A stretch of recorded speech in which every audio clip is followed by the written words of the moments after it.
人。ひばり、助けに来てくれたのか。助ける？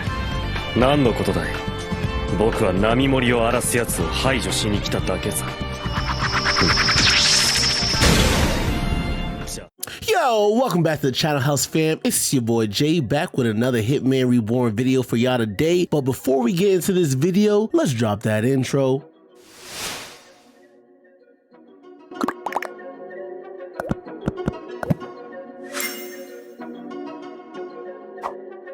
Today we got something exciting to talk to you all about, and that is Hitman Reborn. So if we have any fans, or simply you clicked on it because the thumbnail was fire, this video is for you. We're delving into the infinite and powerful Cloud Flame, its users, and their unique personalities, so stick around. Hitman Reborn is known for its diverse range of flames, each granting unique abilities to its users. Among them, the Cloud Flame stands out as one of the most powerful outside the Sky Flame, and probably has the most utility. First, let's dive into what the Cloud Flame actually is. Cloud Flames have a dark purple center, and the rest of the Cloud Flame has a very pale tone of violet, making it one of the most light colored types of flames. The Cloud Flame shape is more oblique and somewhat unstable looking, randomly flickering and spewing particles similar to how smoke disperses. And unlike the Rain Flames, which have sharp oscillating spikes, Cloud Flames have small roundish edges instead of points. The characteristic of the Cloud Flame is Propagation, which has the ability to increase and multiply. It is my favorite characteristic due to the fact of how it works. And we already covered the strongest guardian of the 10th generation Vongola family, Hibari. And if you want to learn more about him, check out our Vongolia explained video linked right here. But what I really like is how it works, because on a base level, Cloud Flames or weapons have the ability to absorb flames in order to grow in size and multiply. As we see when Hibari got rolled, his box weapon drunk off flames. But using the Daisy Hibari fight as a perfect example, we got to see how endless of a potential that this flame has. Not only was Hibari able to grow his handcuffs in size, but also he was able to alter the form, as we literally saw Hibari create new handcuffs in a matter of seconds, which goes against what the law of conservation of matter states, that matter cannot be created nor destroyed. Because matter can expand in size, but to have the ability to form new matter, it makes sense why Hibari and his first generation counterpart are the strongest guardians of their respective generations, using simple tools in this OP characteristic to wash their opponents. Propagation can also be used on one's body, kind of like how the activation characteristic from the Sunflame works. But instead of increasing the rate of blood flow and cell regeneration, using the Cloud Arcobaleno skull as an example, he used it to multiply the muscle fibers in his body to turn him into this jacked little baby, making him basically impervious to any attack. Sun took on box animals and barely left a scratch on him. This power-up not only made Skull a defensive powerhouse, but offensively as well. We also saw how the Milifori Iris Hepburn used this ability with her Cloud Flame whip. She would whip her slaves called the Deadly Stem Force to activate their use of propagation to grow their muscles all the way down to their joints at an extremely fast rate, increasing both the range of their attacks and the power. This meant that the Cloud Flame users could not only extend their flame properties to themselves and inanimate objects, but to others as well. But another connection here to the Sun Flame, and why I think the Cloud Flame is so versatile, is that when Iris's BDMS squad takes on the propagation characteristic, it does not only affect their muscles, but also their organs, allowing them to grow and in the same sense regenerate rapidly. And when they use their muscle scrum move, all four of these little masochists will combine together to form this large monster clump. Very nasty work. Now, this was mainly used as a defensive move to protect Iris from Suna's perfected X-Burner, but they got burned to a crisp, whereas Hibari, who has probably the highest flame output in the whole series, used his Cloud Flame alone as a shield to deflect blows from Genkishi. So the proficiency also does matter. And to be honest, Cloud Flame users are some of the most proficient in the story. The last user I want to touch on is the leader of the funeral wreaths, Kikyo, the holder of the true Cloud Mario ring, possibly the fastest Cloud Flame user due to his flame boots he used to increase his speed. Now, his go-to weapon is these Cloud Bell Flowers. These little enhanced flowers can be used in multiple ways. Not only can they absorb a person's person's dying will flame, which I assume propagation alters the flame reserve in a person's body, but they can also double as projectiles that can pierce through the thickest of armor. And the coolest detail is how they grow from their victims' bodies, as we saw with Genkishi. But this little projectile's most OP feature is its ability to seal box weapons by closing the hole where flames are fed into. And this was just his regular attack. Kikyo had probably one of the strongest box weapons, using a box weapon that summons an army of raptors. Instead of using a normal animal box weapons, he claimed that these were many times powerful than a normal animal box weapon. And to BH, he wasn't capping, since it literally was washing the Guardians in the future final fight until they released their Cambio Forma. But hands down, his most powerful technique is his Spinosaurus Nuvova, which essentially all female Reese have a box weapon in place of their hearts that awaken their animal type hybrid mode, very much like the hybrid Zoans from One Piece. Upon activating this box weapon with copious amounts of flames, he takes on the form of this Spinosaurus/human hybrid with wing-shaped cloud flames. This vastly increases his speed, power, and defense all at once. And again, it makes sense why he was giving the Guardians a run for their money at first. But unlike the other Reese, he does not take on as many feral characteristics of his animal type, i.e. Daisy, who literally grows lizard arms. But out of all of the Reese, this boy is the strongest. Using his cloud flame, he can also create a gang of Spinosauruses, having full control over the amount, size, and form of these dinos. Sun can essentially create a never-ending army of dinos that can attack from any direction, up, down, left, and right. That is how limitless the cloud flame potential is. Now, most cloud flame users all have a pretty strong dominant personality and usually kind of do their own thing, with the exception of Skull. Now, he does have that dominant personality, and being one of the world's 7 strongest, aka the Archibaldano, he def can hold his own, as highlighted earlier. But if anyone came around that he feared, like Reborn or Coleno, he'd bitch up immediately. He would play the little brother role of the Archibaldano, and we even saw him abandoning his crew and airship when Ryohei was giving him the award. Hibari would never. Speaking of Hibari, him and his first gen counterpart Alaudi are key examples of this, with both being extremely horny to fight and always wanting to take on the strongest opponents, not letting anything get in their way. Another interesting thing about Cloud Flame users is that they usually are the strongest of their respective group. Like you have Kyokyo, the leader of the Reese, and Hibari and Alaudi for the Vongola. Overall, the use of the Cloud Flame is probably in my top 3. It has the most unlimited potential in my opinion, with the things it could propagate seeming to be damn near endless, and probably would be the power I'd use in real life. I could only just imagine the things I could propagate. But in all seriousness, I'd probably just use it to make more money, because who wants to fight, and more so, who likes to be broke?